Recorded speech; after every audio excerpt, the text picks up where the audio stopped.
The Patriots are in the middle of their bye week, but no rest for Zack Cox, our NESN Patriots beat reporter. I'm George Balekji. He's joining me in the NESN studios. And Zach, we want to go through a little bit of, mid-season grades and also an outlook to the second half of the season.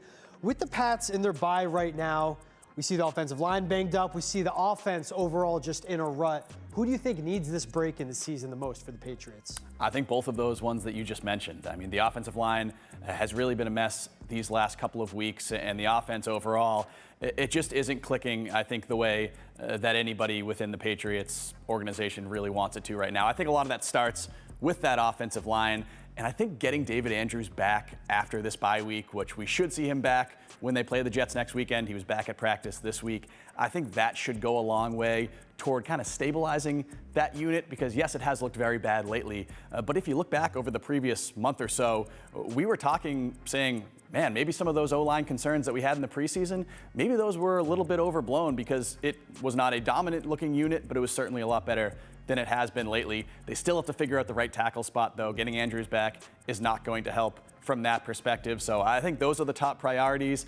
And then just looking inside, doing some self-scouting, some self-evaluation, figure out what's the best way to maximize Mac Jones' talents in this offense, because I think some of the play calling, some of the game management stuff, it's been puzzling. I think some of it has not set him up for success. There's been a lot of different factors holding back this offense. So you have the weekend off, take a step back, reassess, and hopefully for the Patriots' sake, kind of turn a page forward here. We saw pre-injury Mac attempting 7 or more yards per attempt through the air. Post-injury Mac, he hasn't had more than 5.5 yards per attempt. I think a big thing of boosting Mac back up is fixing that offensive line, like you stated. And Matt Patricia as the OC, we've seen a huge drop-off from last season, even when Mac was a rookie. Matt Patricia, OC and O-line coach. Yeah, all right, exactly. Those things are mutually exclusive.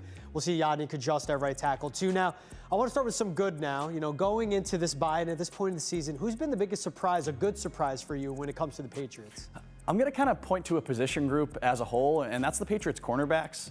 Because if you think back a couple of months ago, the Patriots lost J.C. Jackson, their Pro Bowl cornerback.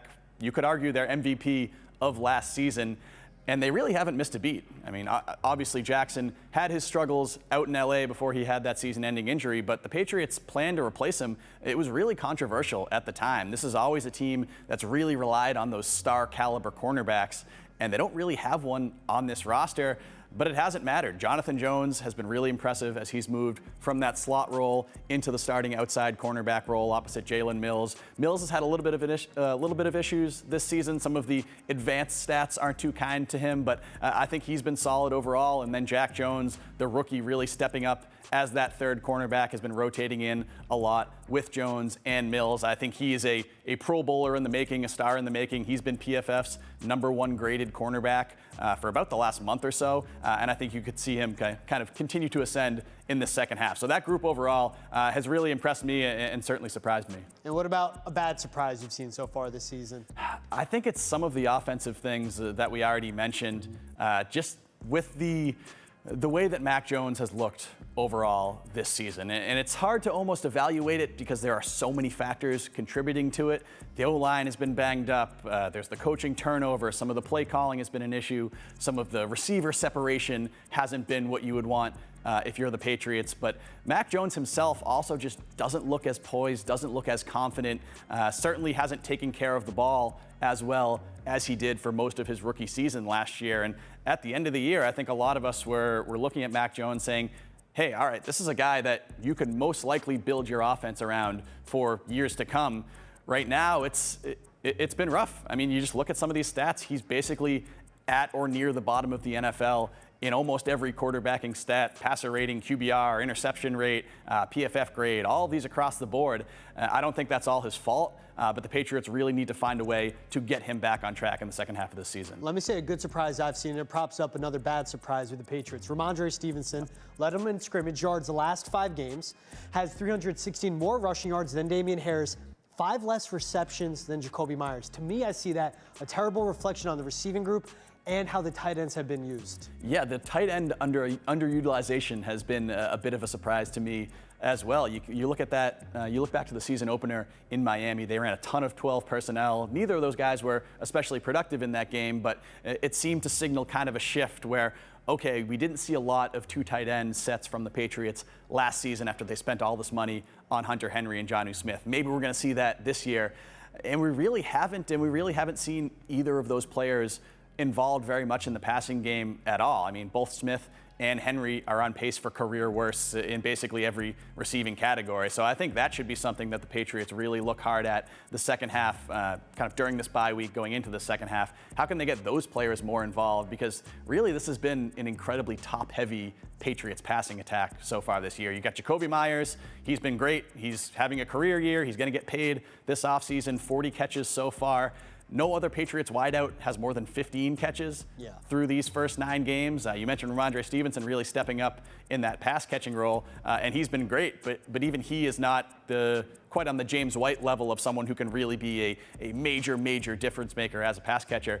Patriots need somebody to step up from this tight end group or this receiver group. Maybe that's Tyquan Thornton in the second half of the season. Maybe that's Kendrick Bourne. Maybe that's one of the tight ends. But yeah, it's been far too top heavy so far. And we've seen the big 2 plays in the game against the Colts through the air was a Hunter Henry catch and a Jonnu Smith catch. We see the creativity there to get them the ball, but to follow it up, nothing much there. Now, let's play the name game a little bit. I see a Josh Allen, Kyler Murray, Stephon Diggs, who else? Justin Jefferson, Zadarius Smith, Quinnen Williams. These are all guys the Patriots will face over the next 5 weeks. Who scares you the most for them to match up with in these games? It's got to be Josh Allen. Obviously, the current injury situation may impact that a little bit. Maybe the Patriots will luck out and get a less than full strength Josh Allen when they see the Bills in a couple of weeks. But you just got to look back at what this guy was able to do against them last season. In those final 2 Patriots-Bills matchups, the second regular season one and that playoff blowout, the Bills scored 80 points. They did not punt a single time. And the Patriots just had no way of stopping Josh Allen and this Bills offense. And I think that's going to really be the #1 test for them in this second half of the season. Back half of the schedule, much more difficult, it seems, than the front half of the schedule. They're going to have a lot of tough matchups coming up over these next 2 months. But 2 of them against the Bills, and that's, even though they've struggled a bit lately, they lost to the Jets last week. They may not have Josh Allen this week. That's still the class of the AFC East and probably of the AFC as a whole. And this Patriots defense, which by a lot of metrics has been one of the best in the NFL this year, that's when it's really going to be tested. Can they succeed against Allen, against Stephon Diggs, against all the weapons they have there? And we're going to find out in a couple weeks. Yeah, 2 names I forgot to mention, Josh Jacobs, Devontae Adams. Right now, how the Raiders stand, the only healthy weapons they have on offense. But that game will be in Vegas. And you mentioned the second half of the stretch of the schedule. It is an absolute gauntlet. We said that when the schedule came out. It's appearing the same way right now.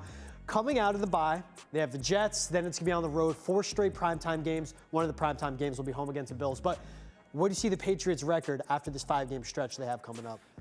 I think I see wins in 3 of those 5 games. So a 3-2 record in those 5, that gets them to 8-6 on the season and really directly in that playoff hunt. And maybe some of that is over-optimistic on my part because there have been a lot of issues with this Patriots team on offense over these last couple of weeks. But I think that stretch right now doesn't look quite as daunting as maybe it would have a month or 2 ago. You mentioned the Raiders. They're a complete mess right now. They're 2-6. They just lost Darren Waller and Hunter Renfrow for the next 4 weeks. Both of those guys potentially could be back by the time the Patriots play them. But I was looking at that Raiders team as a team that might be contending for a top 2 or 3 seed in the AFC. Certainly not the case so far. And then I just think the Patriots match up pretty well against Kyler Murray and the Arizona Cardinals. They really handled them when Murray and the Cardinals came here back in 2020. I don't know. They don't really impress me that much, and they've certainly been pretty erratic. And maybe there's even a chance that Cliff Kingsbury is fired by the time they play that game. So I think the Patriots can get to 8-6 there, and then it really sets up that pivotal home stretch. You get Buffalo again, you get Cincinnati, and you get Miami. I may have mixed up the order of those 3, but those are all very difficult games, especially if Cincinnati is playing at the level that we've seen them have the potential to, the team that was in the Super Bowl last year.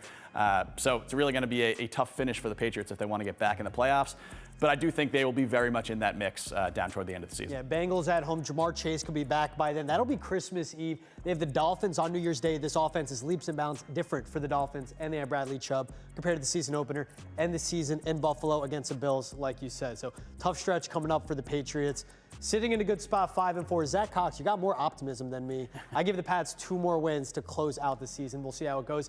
Patriots in a bye. When they come back, will be home against the Jets.